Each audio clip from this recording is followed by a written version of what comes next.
Sanitisers कभी भी इस्तेमाल ना करें। अब हम छात्रों की बात करेंगे। पिछले कितने समय से आप लगातार ये सुनते आ रहे हैं कि देश भर के जो छात्र हैं वो इंजीनियरिंग की परीक्षाएं नहीं देना चाहते, नीट की परीक्षाएं नहीं देना चाहते, जेईई की परीक्षाएं नहीं देना चाहते। वो चाहते हैं इन परीक्षाओं को टाल दिया जाए। सरकार ने इन परीक्षाओं को नहीं टाला और सरकार ने कहा ये परीक्षाएं समय पर ही होंगी। देश भर के इंजीनियरिंग कॉलेजों में एडमिशन के लिए जेईई की परीक्षा आज शुरू हो गई। 660 केंद्रों पर स्थानों पर इसके लिए परीक्षा केंद्र बनाए गए, जिनमें से 8.5 लाख से ज्यादा छात्रों ने जहां पर आज परीक्षा दी है। यह वही जेईई का एग्जाम है जिसे लेकर कुछ दिन से हमारे देश में बहुत राजनीति चल रही है। सोशल मीडिया पर परीक्षा को रद्द कराने के लिए जोरदार अभियान चलाए गए, इसे ट्रेंड करवाया गया। सोनिया गांधी से लेकर तमाम नेताओं ने, आपको याद होगा सोनिया गांधी ने इसे लेकर सर्वदलीय बैठक बुलाई थी जिसमें उन्होंने तमाम विपक्षी नेताओं को और विपक्षी दलों के मुख्यमंत्रियों को भी बुलाया था। यहां तक कि इन मुख्यमंत्रियों ने सुप्रीम कोर्ट में जाने की बात कही थी और कहा था कि जो विपक्षी दलों के जो मुख्यमंत्री हैं उन्होंने कहा था कि वो सुप्रीम कोर्ट में जाकर अपील करेंगे, इन परीक्षाओं को वो रुकवाएंगे। लेकिन ये सारी बातें विपक्ष के मुख्यमंत्री और विपक्ष के नेता ही कह रहे थे और सोनिया गांधी ने इस मुद्दे पर इन सबकी बैठक भी बुला ली। कहा जा रहा था कि इस समय परीक्षा कराने से छात्रों को कोरोना वायरस के संक्रमण का खतरा होगा और ऐसे में ये परीक्षाएं नहीं होनी चाहिए क्योंकि इससे लाखों छात्रों की जान खतरे में पड़ जाएगी। लेकिन आज परीक्षा केंद्रों पर बिल्कुल अलग ही माहौल था। हर जगह सोशल डिस्टेंसिंग के नियमों का ठीक से पालन हुआ। छात्रों को पूरे सोशल डिस्टेंसिंग के साथ दूर दूर बैठाया गया और हमारी टीम आज वहां गई परीक्षा केंद्रों पर देखने के लिए कि छात्र कितने नाराज हैं, ये छात्र कितने गुस्से में हैं, क्या ये छात्र अब जबरदस्ती परीक्षा देने के लिए आए हैं, छात्र असल में चाहते क्या हैं। हमने इस दौरान कुछ छात्रों से बात की। उनमें से ज्यादातर का कहना था कि ये परीक्षा जरूरी थी वरना उनका 1 वर्ष खराब हो जाता। कुछ छात्रों को परीक्षा केंद्रों तक पहुंचने में परेशानी जरूर हुई, ये बात सही है। बहुत से छात्रों ने कहा कि हमें बहुत परेशानी हुई यहां आने में, लेकिन परीक्षा केंद्रों पर इंतजाम से छात्र और उनके माँ बाप दोनों ही खुश दिखे।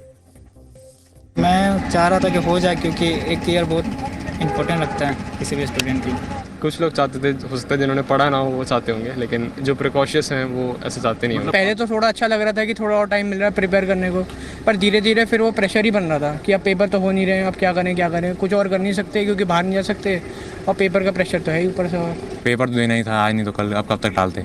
मेन प्रॉब्लम आई फील मुझे ये थी कि प्राइवेट कॉलेजेस एडमिशन ले रहे थे और उसकी वजह से हमें बैकअप में पैसे देने पड़ रहे हैं, तो अगर ये एग्ज़ाम नहीं होता तो फिर हम पैसे रिफंड नहीं कर पाते टाइम से। मैं तो देना चाहता था इसी रीज़न की वजह से। आप मेरे हिसाब से तो होना चाहिए था because it's been a long कि हम लोग यहाँ पे घर पे बैठे हुए हैं एंड ऑल। लाइक मेरे को तो अच्छा लगा मोदी जी का डिसीजन किया। It was like social media में आए दिन कुछ ना कुछ फालतू चीज़ें होती रहती, तो लाइक मेरे को अब फ़र्क नहीं पड़ता इन सब चीज़ों से। कोई भी टीचर हाथ नहीं लगा रहा था, सब आराम से पहले रखा जाता था, फिर सैनिटाइज करा जाता था, फिर स्टाम्प लगाए तो पहले सैनिटाइज किया गया, फिर मार्कर से लगाए, फिर हाथ फिर सैनिटाइज हुआ, फिर मतलब सारा चीज़ में अच्छा से हुआ। जो भी अरेंजमेंट था सारा बहुत अच्छा था, कुछ भी प्रॉब्लम नहीं हुआ है, सब चीज़ अच्छे से हुआ। फाइनली अब रिलैक्स लग रहा है कि हाँ एग्ज़ाम हो गए और एग्ज़ाम में भी बहुत प्रिकॉशन ध्यान दिए, सैनिटाइज कराते रहे हाथ, तो ऐसी कोई दिक्कत नहीं पड़ी, बहुत अच्छे से हो गया एग्ज़ाम और अब फाइनली रिलैक्स लग रहा है, एक एग्ज़ाम हो गया। रिलैक्स तो काफ़ी फील हुआ और मतलब मेरे हिसाब से तो एग्ज़ाम होने चाहिए क्योंकि कोरोना के चक्कर में, किसी भी पैंडमिक के चक्कर में इन सब चीज़ों में रुकावट नहीं आनी चाहिए। ये थोड़ा मतलब डाउट चल रहा था कई वीक से, मतलब होगी कि नहीं होगी, फिर बाद में हो गया तो अब रिलीव हो गया। पहले थोड़ा बहुत लग रहा था कि अगर नहीं हुआ अभी भी तो मतलब क्या होगा, इतनी मेहनत करी हो वेस्ट ना हो जाए, पर वो काफ़ी रिलैक्स लग रहा है। सिचुएशन ख़राब नहीं होना चाहिए ना, 1 साल बर्बाद हो जाएगा बच्चे का तो क्या फ़ायदा है बताइए। अगले साल उसके डबल हो जाएंगे तो उसे कैसे कंट्रोल करोगे अगर अभी नहीं कर रहे हो। हाँ, सोशल मीडिया में जो कर रहे हैं वो लॉबी है ना, एक कर रही है तो करते जा रही है, उसके अगेंस्ट में अगर कोई खड़ा होगा तो चाहते हैं यार खड़ा ही क्यों होना है, शांत रहो। मुझे लगता है ये राइट स्टेप है क्योंकि बहुत दिनों से बच्चों के कंटिन्यू कर रहा है पढ़ाई, तो अभी वो डीमोटिवेट हो जाता है अगर ये फिर से पोस्टपोन हो जाता तो। थोड़ा सा पॉलिटिकल प्रॉब्लम भी इसमें आ गया, पॉलिटिसाइज भी हो रहा था इशू, अदरवाइज ये स्टेप बिल्कुल सही है। ऐसे ही स्ट्रेस था कि एग्ज़ाम नहीं हो रहे थे, वो स्ट्रेस था, बच्चे परेशान थे, हमारा ही बच्चा 4 महीने से परेशान था, कब एग्ज़ाम होंगे कब एग्ज़ाम होंगे। एक टारगेट होता है ना कि भैया इस तारीख तक मुझे काम करना है, वो टारगेट बढ़ता जा रहा तो एक टाइम के बाद बच्चों का पढ़ाई में मन ही लग ही नहीं रहा था, वो समझ नहीं आता क्या पढ़ें और कितना पढ़ें। तो अच्छा है कि एग्ज़ाम अब हो रहे हैं। ये एग्ज़ाम होना चाहिए था, जो अपने शेड्यूल टाइम पे बहुत अच्छा हुआ। कोई पेरेंट्स नहीं चाहता कि उसके एटलीस्ट 1 ईयर खराब हो किसी बच्चे का। आज हमने आपको उन छात्रों से बातचीत दिखाई है जिन छात्रों ने ये एग्जाम दिया है, परीक्षा दी है, और उनके माँ बाप से भी हमने बातचीत की, वो भी हमने आपको दिखा दिया। अब सवाल ये उठता है कि वो कौन से लोग थे जो इस परीक्षा का विरोध कर रहे थे, वो कौन से छात्र थे जो कह रहे थे कि उन्हें ये परीक्षा देनी नहीं है, वो कौन से लोग थे जो लगातार सोशल मीडिया पर इस विषय को ट्रेंड करवा रहे थे, और वो कौन से लोग थे जो ये कहते थे कि सारा मीडिया जो है वो मिलकर इकट्ठा हो जाए और इन परीक्षाओं पर रोक लगवा दे। क्या वो छात्र थे या फिर वो कोई और थे? और क्यों हमारे देश के विपक्ष के नेताओं को इस पूरे मामले में इतनी दिलचस्पी आ गई? आपको क्या लगता है, सारे नेता जो सर्वदलीय बैठक कर रहे थे, इन्हें छात्रों के भविष्य से इतनी ज्यादा चिंता है? ये सारे मुख्यमंत्री जो सुप्रीम कोर्ट जाने के लिए तैयार हो गए, आपको क्या लगता है कि इन्हें छात्रों से कोई लेना देना है? ये सब लोग अपनी राजनीति चमकाना चाहते थे। इन्हें लगा कि 26 लाख छात्रों की मर्जी यही है, इनमें से कोई एग्जाम नहीं देना चाहता। फिर इन्हें लगा 26 लाख छात्रों का मतलब है 26 लाख परिवार। 26 लाख परिवारों का मतलब है कि कम से कम 1.5 से 2 करोड़ वोट। और नेताओं को लगा कि ये तो बहुत बड़ा वोट बैंक तैयार हो जाएगा और हम इन छात्रों का मुद्दा लेकर जनता के बीच में चले जाते हैं। ये जनता के बीच में कैसे जाएंगे? हम अपने आईटी सेल को लगा देंगे और वो इसे रोज ट्रेंड कराएगा। फिर लगा जो मीडिया के जो बड़े बड़े पत्रकार थे, क्योंकि वो सोशल मीडिया के ट्रेंड्स को देखकर अपनी खबर निर्धारित करते हैं। आजकल शायद आपको पता नहीं होगा, बड़े बड़े पत्रकार जो बड़े बड़े शोज करते हैं न्यूज चैनल्स पर, वो अपनी खबरें कहां से लाते हैं? वो कैसे ये तय करते हैं कि आज रात को 9 बजे वो क्या दिखाने वाले हैं? वो कोई मेहनत नहीं करते, वो सिर्फ सोशल मीडिया पर जाते हैं, वो देखते हैं आज दिन भर क्या ट्रेंड चल रहा है, फिर जो ट्रेंड जो चीज चल रही होती है उसी को उठाकर वो समझ लेते हैं कि जनता की जो ओपिनियन है, राय है, वो यही है जो सोशल मीडिया पर दिख रहा है, और फिर वो उसी को जनता की राय समझकर अपने अपने न्यूज चैनल्स पर उसके बारे में बात करने लगते हैं। वो शायद ये बात नहीं जानते कि अब सोशल मीडिया में जो ट्रेंड्स होते हैं, लगभग आधे ट्रेंड्स वो होते हैं जिन्हें ट्रेंड कराया जाता है, जिन्हें पैसा देकर ट्रेंड कराया जाता है, जिन्हें कोई ना कोई पार्टी ट्रेंड करा रही है, कोई ना कोई पार्टी का आईटी सेल ट्रेंड करा रहा है, कोई ना कोई मार्केटिंग फर्म उन्हें ट्रेंड करा रही है, कोई ना कोई वेस्टेड इंटरेस्ट ऐसा है जो उन्हें ट्रेंड करा रहा है, और भोले भाले लोग इस चक्कर में फंस जाते हैं। निश्चित रूप से हो सकता है कि बहुत सारे छात्र भी ऐसे रहे हों जो ये कहते हों कि हमें परीक्षा नहीं देनी क्योंकि उनकी परेशानियां जायज़ हों। हम ये नहीं कह रहे, ऐसे लोग हो सकते हैं। इससे इनकार नहीं किया जा सकता कि कोरोना वायरस के कारण बहुत सारे छात्रों की तैयारियों पर खराब असर भी पड़ा हो। ऐसे भी बहुत सारे छात्र होंगे जिन्हें परीक्षा केंद्र पहुंचने में बहुत समस्याओं का सामना करना पड़ा होगा, लेकिन इसका मतलब ये नहीं है कि परीक्षा ही ना कराई जाए। इसका मतलब ये नहीं है कि लाखों छात्रों को आप 1 साल के लिए उनके घरों में बैठा दें और फिर अगले साल दुगने जो जब छात्र हो जाएंगे वो दुगने छात्र उसी सीटों के लिए फिर से दोबारा एग्जाम दें। कहीं ऐसा तो नहीं कि विपक्ष सिर्फ विरोध करने के लिए ही विरोध कर रहा है? मामला चाहे जो भी हो, उन्हें विरोध ही करना होता है, आपने ये देख लिया। अब जब हम विरोध की राजनीति की बात कर ही रहे हैं तो इसका दूसरा पहलू आपको दिखाते हैं। जेईई कांग्रेस एक तरफ मांग कर रही थी और भी बहुत सारे नेता मांग कर रहे थे कि जेईई और नीट की परीक्षा ना कराई जाए। दूसरी तरफ यही लोग नौकरियों में भर्ती के लिए होने वाली परीक्षाओं को मुद्दा अब लगातार बना रहे हैं। अब ये लोग कह रहे हैं कि जो नौकरियों के लिए जो परीक्षा होती है वो परीक्षा क्यों नहीं हो रही, उस परीक्षा को तुरंत कराना चाहिए।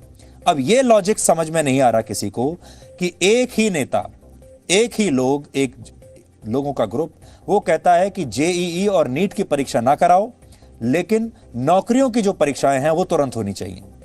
कोरोना वायरस और कुछ दूसरे कारणों से सरकारी नौकरियों के लिए भर्ती परीक्षाओं और उनके नतीजों में देर हो रही है। यह भी एक बड़ा मुद्दा है देश का। जो कांग्रेस पार्टी इंजीनियरिंग और मेडिकल के एडमिशन की परीक्षा पर पाबंदी लगवाना चाहती थी, वही पार्टी ये चाहती है कि सरकारी नौकरियों की परीक्षाएं तुरंत कराई जाएं। आज राहुल गांधी ने और उनकी बहन प्रियंका गांधी वाड्रा ने इस मुद्दे पर बाकायदा ट्वीट भी किया और वो ये कह रहे हैं कि नौकरी की जो परीक्षाएं हैं ये तुरंत होनी चाहिए।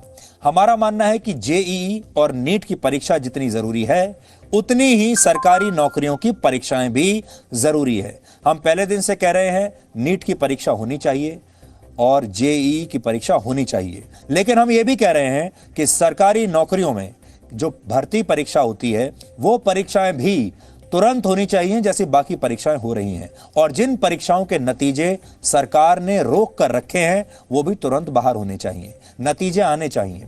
एसएससी की परीक्षाओं और नतीजों में देरी से लाखों छात्र परेशान हो रहे हैं, इसलिए सरकार को भर्ती परीक्षाओं में भी अब तेजी दिखानी पड़ेगी। किसी भी छात्र के जीवन में दो सबसे महत्वपूर्ण चीजें होती हैं, पहली है उसकी लिखाई पढ़ाई और दूसरी है पढ़ाई लिखाई करने के बाद रोजगार। यही दो चीजें हैं एक युवा के जीवन में, पढ़ाई लिखाई और फिर रोजगार, और इन दोनों चीजों को आप रोक नहीं सकते। भर्ती परीक्षाओं में ढिलाई पर नौजवानों की शिकायत बिल्कुल वाजिब है, लेकिन राजनेताओं की दिलचस्पी उनके भविष्य में नहीं है, उनके भविष्य में कम और अपनी सियासत चमकाने में ज्यादा दिलचस्पी है। वरना दो अलग अलग परीक्षाओं पर दोहरे मापदंड ऐसे नहीं अपनाए जाते। एसएससी और रेलवे भर्ती बोर्ड सरकारी नौकरियों के लिए दो सबसे बड़ी एजेंसियां हैं। इनके काम में ढिलाई को लेकर अक्सर शिकायतें आती रहती हैं। अभी कोरोना संकट का बहाना है, लेकिन पहले भी इन एजेंसियों का काम कोई बहुत अच्छा नहीं रहा। एसएससी और रेलवे भर्ती के पेपर लीक होना बहुत पुरानी समस्या रही है। इसी व्यवस्था को दुरुस्त करने के लिए पिछले महीने ही नेशनल रिक्रूटमेंट एजेंसी बनाई गई है।